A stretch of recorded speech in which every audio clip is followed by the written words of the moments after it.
Eerily haunting true stories about remote abandoned locations rich in history. Come with us in our travels from state to state, if you dare. Be the last time anybody sees us alive. I don't know where she has them going in the fucking field. Hello? Gina, there is a beehive over there. Do you see that in the hole? Buckle up, Buttercup. Welcome to 50 States of Madness.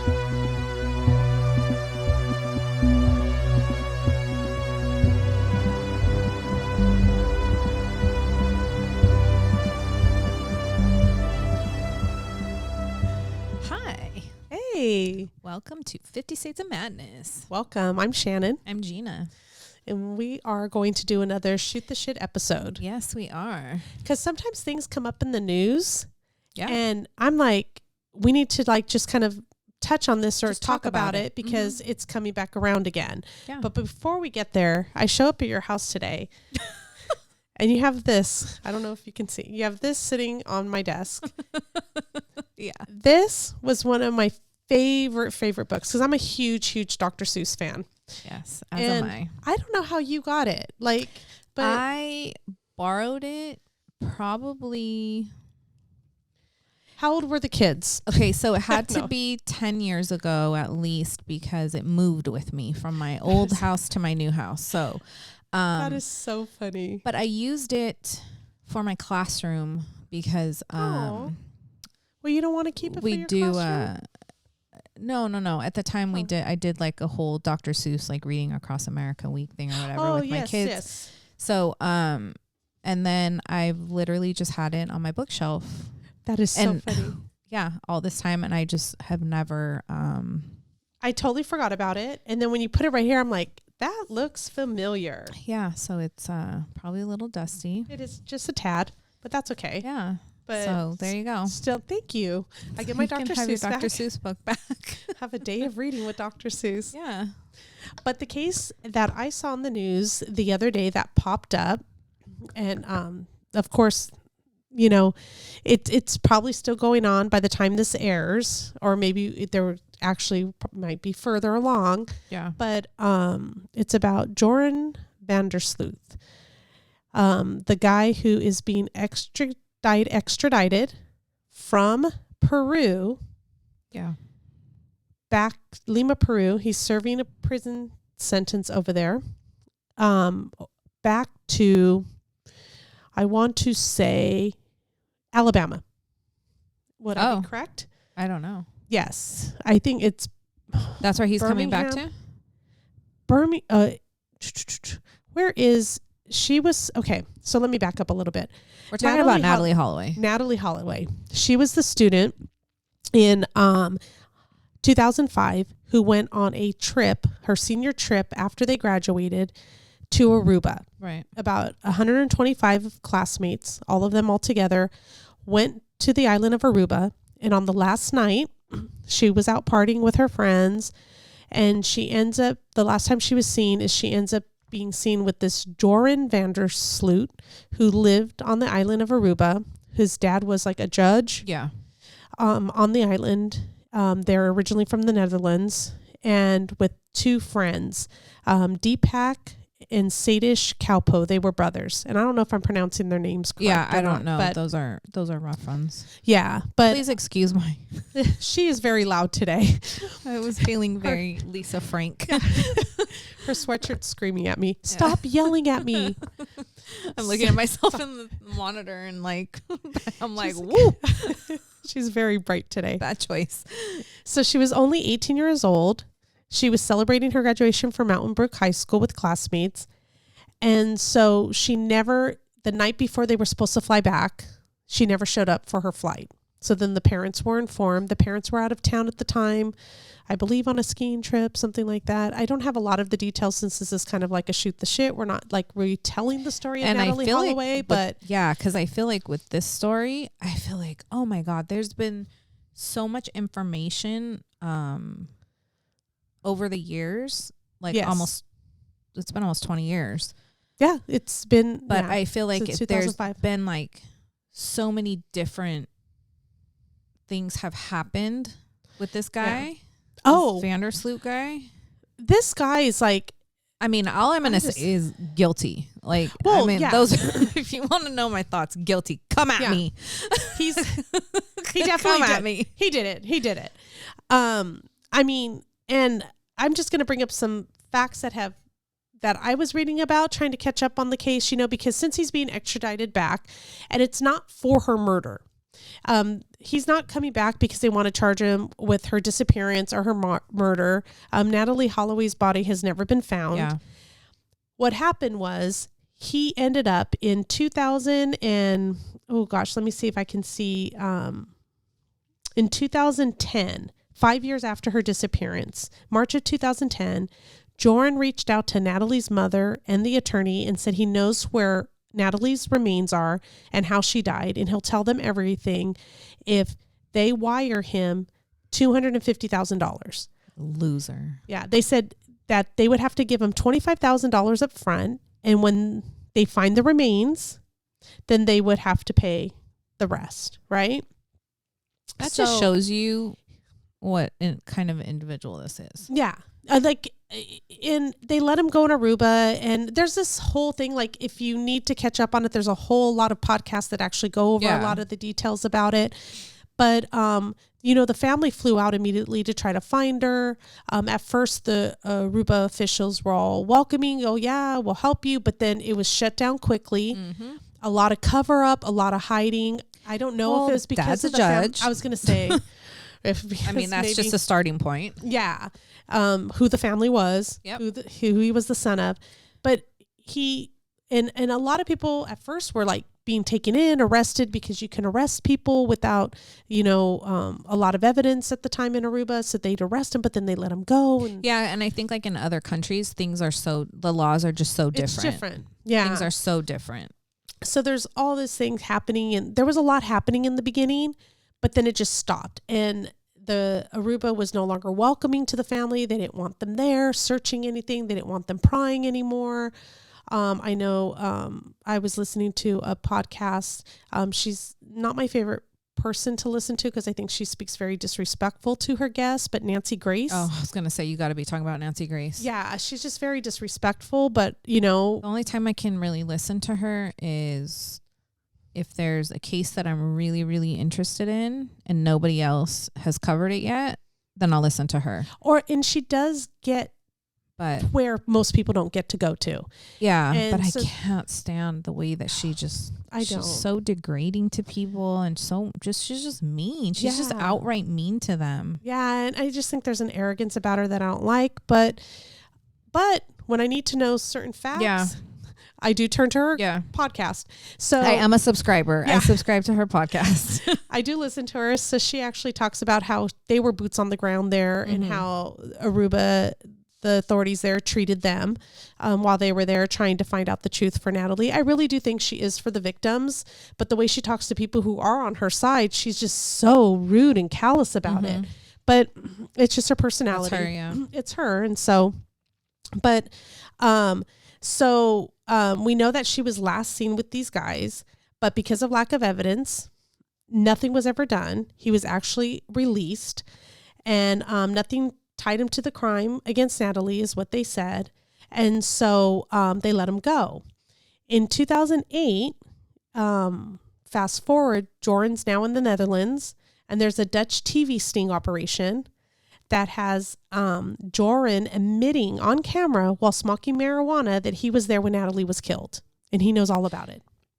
I mean, is that maybe I'm thinking of something else. I know there was an interview. Was it done in a car? Was he in a car? It might have been. It was with he had a few film because he was undercover there with. I think that was probably it. It's the same one. Yeah. Where they're in they're in a car. Yeah, and he actually admits to knowing where the body is and that he was there, and then he tries to retract it. So this guy knows, of course, what happened to her. It's just about getting the evidence to get him over here. Yeah. And I'm sure there's a timeline and stuff, and I'm going to jump around, but I mean, there's times where he's Googled best countries to live in that don't extradite. Oh, right. Yeah. You know? Yeah. It's like, he knows how knows. to get Of course. away with Yeah. it. Of course he does. Well, and again, I'll go back to it. His dad's a judge. Yeah. And- So, And they even had his dad arrested at one time for Natalee Holloway for helping and knowing what's happening. So yeah, I wouldn't put it past that the parents know what happened, of course. you know? So that is why he is being extradited back to the United States, because they are finally pressing charges for extortion Oh, okay. against him. Okay. Against Joran. For And for the parent, for the Natalee's parents, for trying to get money from trying them. to get money from them. And I probably have that in my notes right here, exactly what it's for. But so his name came up in the news again. So I thought, you know what? Yeah. Let's talk about it a little bit. And this is another case too. You know, again, like the family that you come from, where you come from, we saw that in the Murdoch murders, Yes. you know. Again, like when you come from money, you come from wealth, you come from Power. these like high society people. It's crazy the amount of stuff that you can get away with. Yeah. And And who I you think know. this is and- another case that, you know, here we see the same thing happening. yeah. It's just. It's all about who you know and how much money you have. So when he contacted them, they ended up sending him $15,000 wired to his account in the Netherlands, and they handed him another $10,000 in cash in Aruba. I wonder why she did this. Did she do this because She wants to really know. thinks like, does she really think that after all this, like that he's really going to tell, like, for that amount of money? I don't know. I mean, I'm sure people do know out I just there. wonder, like, Yeah, what goes on in a parent's mind when, you know, all this is going on, when it's like a ransom, you know? I know. I was actually now that I think about it, they wanted to get him arrested for this. Okay, so that's Because what they I'm wondering. wanted Like, to- did she yeah. really think that he was going to give it up, or No. is this just like She a plot to try They to get wanted him? to try to Okay. get a reason to get him arrested Okay. in the United States. Okay, makes sense. So he said his dad buried a body in the foundation of this one particular home, but they knew that he was lying because this home wasn't even built during the time that Natalee was Oh, there in Aruba. So they knew that this was a lie, and that he later admitted to lying. Because he was trying to prey upon their grief, charges were filed. This is the part that I knew he had killed another woman in Panama. I just did not know that it was on the anniversary. of her. Yes. 5 years to the day. Yeah.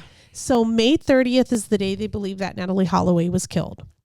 On May 30th, 5 years later, a 21-year-old Stephany Flores Ramirez in Lima, Peru was murdered. So he had gone to Lima, Peru, and he was there, and he touted himself as this professional poker player. So he would win money. He'd go to these poker tournaments. So he was in Lima, Peru at this poker tournament casino. She was actually there because she actually won money. She was a gambler. She played in this casino. And he's claiming that he killed her in a fit of rage because they went back to the hotel room, something about him stepping out. He came back in and she was searching up Natalee Holloway. And he saw that on the computer and it made him snap because it was on the same anniversary date, and he ends up, killing her. Guilt. So he admits it, but he wants it as a fit of rage type of killing because you get less time in Peru for that reason. But that makes sense. yeah. But like a passion, like rage of passion or whatever. And so, but other people are saying, no, he killed her because she won $10,000 that night in the casino, and he killed her for the money. Yeah. And they couldn't find the money. I was going to say, did they ever No, find they the never money? found the money. Her father was somebody big and important, Ricardo Flores or something. You're And- going to kill somebody for $10,000? $10,000 is nothing. Yeah, no. But how much, I don't know, he gambling and stuff, what kind of debt do you get I into, also I guess. feel like with these people, they're so arrogant that, and especially like with serial killers, once they've killed once, that it's just like this. Yeah. I could do it. Like, he got away with it one time. yeah. I don't even think Natalee was the first time, because this kid had a reputation. Mm-hmm. So in Aruba, the reason why they were able to find out who she hung out with so fast is because everybody knew who he was in Aruba. Yeah. And they said that he purposely preyed on tourists who came, and purposely on their last days, because what he would do is he would drug them, rape them, but they'd had to catch their flight home the next day. So they're leaving. So they're not there to press charges against them, because they want to catch their flight. So to them, he thinks that tourists, it's more important for them to catch their flights. So either he might have killed her on accident, drug overdose or whatever during the time or whatever, killed her on accident, on purpose, whatever the thing may be. But he purposely seeked out women on their last day of their vacation. Wasn't there also, I think this was the same story. I'm not sure. Correct me if I'm wrong. Wasn't there something, I think, that came from him that he killed her on the beach or something? Yeah. He admitted at one point. Yeah. That he killed her on the beach. The shit. Okay. Yeah.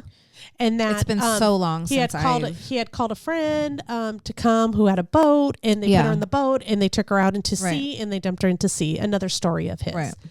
So, and they're saying that this island, and they were something that I was listening to, one of the podcasts, they were saying like, this island's kind of known as like an island of death, if, for young girls. Oh, like, yeah. So, they're, she might have not, she's not the first one. Wouldn't her, like, I mean, I guess it depends on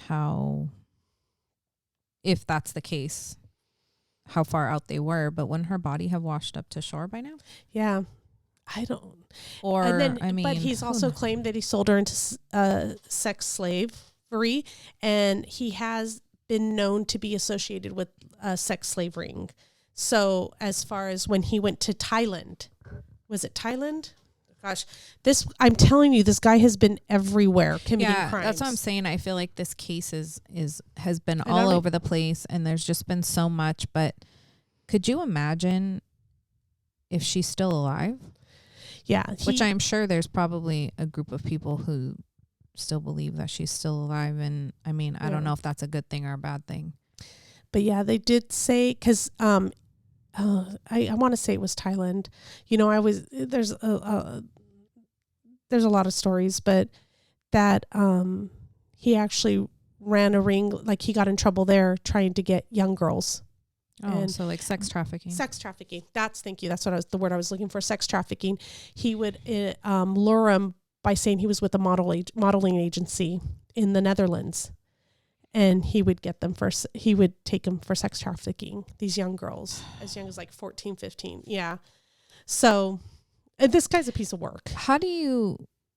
I mean, I don't know. I mean, I guess there's a lot of people that lead a life like this, but how do you get started in doing shit like this? Like, how does this just become your everyday life and what you do, and like you're just out trying to lure in girls and no motivation to well, I mean, he would start college, he would drop out of college. I just think kids, I'm not saying all, like just certain kids, certain way they were brought up with, come from money. Yeah.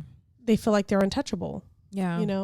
It's like they can get away with whatever they want to get away with. And yeah, it's so sickening. It's just so disgusting that, you just go for how many, I mean, here we are around graduation time, and, all these kids are graduating from high school or even college. Of course they go on, a trip to celebrate before they go to college or before they go off to their career and find a job or whatever. And it's sad that you can't do that anymore. And this was almost 20 years ago. Yeah. But it's sad because anywhere around the world, anybody should be able to go and feel safe. And it's not the case. The human race is just, it's really sad. My daughter travels a lot, out of the country, and it makes me really nervous when she goes. She never goes alone, obviously. But Natalee wasn't alone either. Yeah. And I just feel like it's terrifying, you know, Yeah. like just to know that you have to be, I think it was when she went to Barcelona last year that, you know, people were telling her like there's this certain area that you need to be very, very careful in. Don't take anything with you. Be very careful of pickpocketers and just when we went through Europe, that's what they told us. Like, you don't wear backpacks. Yeah. You wear the frontal packs yeah. because they will steal from you. You always had to watch out. I mean, we had a really great experience there, but we were very careful. There was a group of 9 of us there, a family with her. You know, it's just her and her boyfriend, you know, a little bit more vulnerable, but you just got to be on high alert. But I think anywhere you go, even people traveling from over there to here to LA, same situation. I mean, the same warning should be put in place. Of course, it's everywhere. Like and that's like so scary though, because like this is the world we live in now. This is the world we live in now. And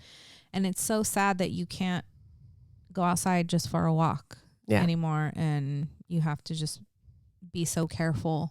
Yeah. And I can't imagine Natalee's mom, dad, family, friends, like how do you go on a trip with your friend and not come home with her? Yeah. And not know where she is. I couldn't imagine. It's like there's no, I mean, if something happens and you're out there, okay, so be it. But to have to come home without your friend and not know where she is. That's why I always tell the kids, you guys always stick together. You never get separated. I tell my kids all the time, even when we go on a cruise ship, because even though you're in an enclosed space, there's people all on the ship that you don't know. Of course. Never take a drink from a stranger if you didn't see the bartender hand it to that person. Like I'm so careful. I don't even like taking a drink from a stranger, but like you get your drinks, you don't walk away with it. You carry it with you. It's sad you can't even put something down. Oh no. When I was bartending, we would have people take their drinks into the bathroom with them. Yeah. Or they would ask me, can you hold this behind the bar while I go to the bathroom? Because it's like, how sad, you know? And that's what they say, that they think she might have been drugged. Yeah. Because, taxi driver or somebody who saw her said that she couldn't even hold herself up. She was kind of going in and out of consciousness. That was coming out of that club, right? That they went to. They were going. I do she was remember going in hearing and out of that consciousness. too, yeah. So, but at that point, and I don't want to blame the friend. I mean, they're all 18, 17, 18 years old. But it's like at that point, you don't leave your friend. Like, you don't leave her with strangers. I don't care how many days you knew these guys, 5, 10, 25 days. They're not part of your class. They're not coming home with you. You're in a different country. Yeah. But then you got to think, like, how intoxicated were they? Yeah. No, and that's what they said. Like, how much were they drinking and how, And that's what it is. I don't know. I there's a lot of controversy. Like, for me, like how I feel, I mean, because when I did my senior trip, we went to Mexico as well. Drinking age goes down to 18 in Mexico. Same with Aruba, down to 18. So it's like, I don't know if schools should endorse or participate in any type of travel that involves a drop in drinking age. I don't know why, but like Europe or maybe have something in place where, hey, it's so we're still hard, following the laws of the US or something. I don't know. It's so hard because I feel like regardless, they're 18. But if they want it bad enough, they're going to get it. And That's if they true. can't get alcohol, they're going to get something else. Like, That is true. I mean, we got it. Let's just be real, That's true. But yeah, it's so sad to now almost 20 years later, there's no body. And I feel like every year that passes, like it just kind of diminishes a little more and a little more the chances of them ever finding out. Yeah. And I think this might be, I mean, to me, I feel like he's guilty. Yeah. I want to see if he wants to use it as leverage coming over here. Like, I really want to see how it plays out, this whole thing with his extradition. Mm-hmm. It's like, I want to see if he's going to try to use maybe that because I don't know. But that was in March of 2010 when he reached out to them and he was desperate enough to, he needs money. So 13 years it's taken for them to get they don't know why. I never found out why, but that was March, and in May he kills Stephany. So just a couple months later for the $10,000. So this guy's hurting for money. Yeah. So, and then it wasn't until, so then he ends up being convicted of the crime for Stephany. Lima, Peru does take him to jail, and they put him in their jails, and he's not up for parole until 2038. Natalee isn't declared legally dead until January 12th, 2012. So 7 years, almost 7 years after she went missing. And that's hard to do. Yeah. Is to without a body. Without a body. Yeah. I know he's been fighting this extradition. Mm-hmm. And what I was shocked to find out, some of the reasons why, and I thought they were kind of joking because I'm hearing these podcasts, I'm kind of catching up, listening, what's going on. And one of them mentions, I think it was Nancy Grace. He's getting drugs. He's selling drugs. He's like some kind of drug dealer in this prison. He's living large, and he's having sex. And he even had a daughter. This guy had a daughter while in prison. He got married, so he is having sex while in prison in Peru. Of course, the guy doesn't want to come back here. Yeah, of course not. He's living over there high on the hog. He's a drug dealer. 3 meals he's a day, like like we've talked about before. Yeah. It's like, so they are in, I did, right? He's being indicted for, in the U.S. for wire fraud and extortion.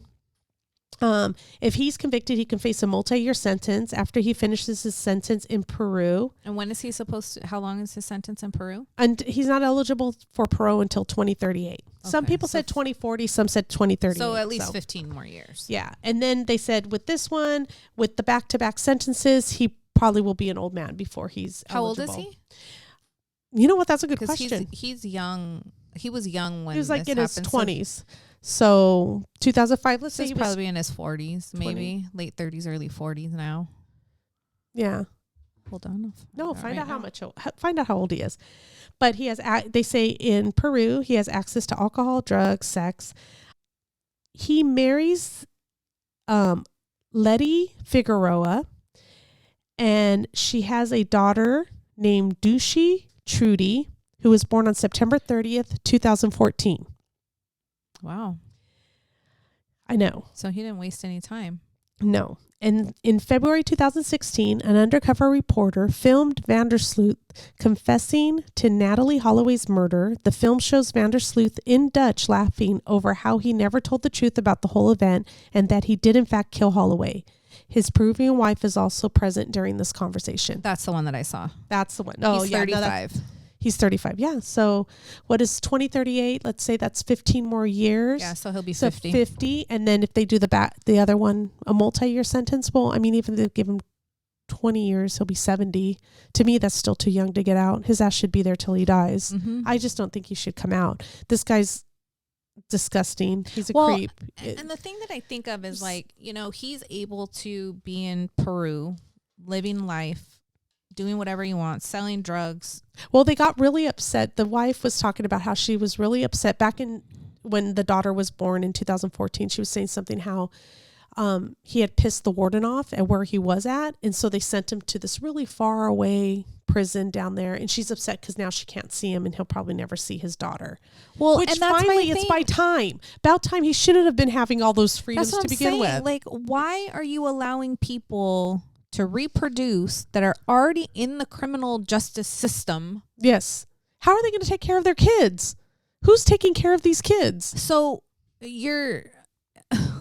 people are on one hand are over here complaining about being single parents, and here you are helping make them single parents. Like, do you think this guy is ever going to get out and do anything good and be able to be productive and be able to be like a part of society and raise his kids? No. He's going to be behind bars in one country or another. Yeah. He's going to be a criminal forever. And yet you're allowing him to reproduce. Stupid. I just can't believe Absolutely stupid. Get married, but then I'm thinking, what lady? Oh, I mean, come on, man. The Night Stalker was married. There were people after Bundy. Do you think maybe a story afterwards? Of course. I mean, I think that definitely 100%. But then I also just think that there are some, I don't want to say twisted people, but twisted people out there that, you know, this is, that's what they look for. Like, I mean, come on. You mean to tell me that there's nobody on the face of this planet that you can fall in love with besides Richard Ramirez? Yeah. You're He's going to not seek even good him looking. out in jail and like, come on, you know, I don't know. I really don't know. Yeah. Well, I mean, maybe we can do like a little. Yeah, maybe we'll do a part 2 when everything. Or maybe before this even comes out, there'll be like a little, this is what happened. Yeah. You know, because, of course, we record these a little bit sooner than we release them. So yeah, but maybe we'll have something there. Yeah, I'll be very curious to see, though, how this turns out. Yeah. Because there's been so much, and it's not just the Natalee Holloway thing. Like, this guy's just. Yeah. I mean, he's a piece of work. Yeah, he just seems to not be able to do. And I know since then his dad has passed away, so we can't get information about that from him. But yeah, but other people know things. Yeah, he's not the only one out there that knows what happened. Yeah, you know, and it just really sucks that like all her friends that were there, like, yeah, you know, nobody knows anything, and it's so sad, like, you know, to think about the guilt that those people must feel. Oh, thinking like if I could have done one thing differently, she'd still be here. Yeah. Me as a chaperone, I would never chaperone again. I've taken kids. I said it before. I've taken them to New York, Washington, D.C. But I mean, and the chaperones there say like, you know, we were just there for check-ins. Like, we weren't there to watch them. They were 18 years old, you know, they were graduates, you know, the families understood that when they sent their kids on the trip. But to me, I would have been like, especially at that age, because I don't know. They're just, you know, they feel like they're invincible and it's not going to happen to me. And, you know, now that I look back, I was talking to my coworker the other day. She says, if you ever went back to middle school, would you do those trips now like you did it before? And I said, I don't think I would. I don't think it's really sad, but I just think the world has changed. Yeah. The world has changed in so many ways, and not good, not for the better. And so it really sucks that I think there's going to become a point in time very quickly where they're probably not going to offer these trips anymore. Yeah, I think it's starting to get to that point. I think too much of a liability. I think a lot of them stopped. I know post-COVID, because pre-COVID we were traveling, and then when COVID hit and everything shut down, I know that they put a stop to all the trips traveling, and I don't think they're quick to reinstate these trips. I know that they just did one. Because my boss's son just went, but a lot of them aren't affiliated. They make it very clear we're not affiliated with the school or the districts. Right. So it's what they're doing on their own. Yeah. But to me, you still have to be very careful with that, because if you're an employee of a school district and you're taking these kids, I think that in during school time, like if you're going in the summer or on spring break, maybe something different. But I just really feel like you have to be very, very careful. Yeah. And 100%. watch our babies. Yeah, just, for sure. I don't know. Definitely. So, but definitely thank you so much for thanks for watching, and thanks for listening. Put your opinion in the comment box, please. Yeah, let us know. I think this one's a little more cut and dry. I think I'm not sure how many. I think he did it, but I don't know how many supporters he has out there. But you know, again, I'll say it. There's some pretty good armchair detectives out there that have, you know, a lot of information. Way more information than we have. So I'd love to hear from everybody. So thank you so much for listening. So thanks for listening. If you would like to support us, we are on patreon.com/50 Seeds of Madness. Thank you to our Patreons. Yes. If you would like to follow us on YouTube, Instagram, TikTok, we're at 50 Seeds of Madness on all social media platforms. Make sure to like us, subscribe. Absolutely. And everybody loves seeing Gina in her extra loud clothing. Please make a comment so that we can get her to purchase more clothing options other than black. Thank you. This was purchased, I have to say. I love it. I absolutely love it because it's very reminiscent of Lisa Frank. But it was you guys are gonna really think I'm off my rocker now, but I have a bunch of outfits that match with a friend of mine, Megan. She has a dog and we have a lot of matching outfits, and this is one of them. Aww. So Blueberry has a matching Lisa Frank sweater, and so yeah. So we have a few outfits that match, and it's probably the only colored outfits in her closet. So. Yeah, it is actually, to Let's be honest go for with more, you. yes. Yeah. She only has black. Yeah, So. I only have black. So this is probably the only episode that you will ever see me in something other Vote than. if you wanted to wear something more colorful. No, it kind of clashes with the background. Can't do it. Well, thanks again Thank for you. watching, and we'll see you next week. Bye.